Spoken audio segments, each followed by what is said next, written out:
આજે એક વાત શેર કરું કે જ્યારે એક્ઝામ સેન્ટર હોય તો એક જગ્યાએથી બીજી જગ્યા માટે વ્હીકલની જરૂર પડે. દરેક રિક્ષાવાળાની વાત નથી, અમુક જે એવું કરે છે.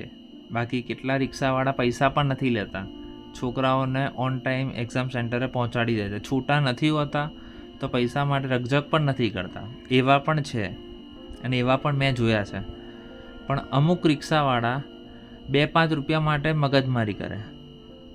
બીજી વાત કે 1 કિલોમીટર હોય, જે છોકરા આવ્યા છે એક્ઝામ સેન્ટરે એ એરિયાથી અજાણ છે, તો એ રિક્ષાવાળા 1 કિલોમીટરની જે રેન્જની અંદર જે એક્ઝામ સેન્ટર છે એને ગોળ ગોળ ફેરવીને ત્યાં લાવે અને 100-150 રૂપિયા એમને લઈ લે. તો આ ના કરવું જોઈએ. એક નાની એક સેવા જ છે આ, કે તમારો જે ચાર્જ થતો એ લઈ લો, કાં તો એને વોકિંગ ડિસ્ટન્સ હોય તો એવું કહી દો તો અહીંયા આગળ જ છે, છૂટા પૈસા ના હોય તો. પણ આવી રીતે ગોળ ગોળ ફેરવીને કોઈને ભમરાડે તો ના ચડાવે. આ મેં જોયું એટલે આજે આ વાત શેર કરું છું. અમુકની વાત છે, દરેકની નથી. કેટલા સારા છે જે મદદ કરે છે. સાચું.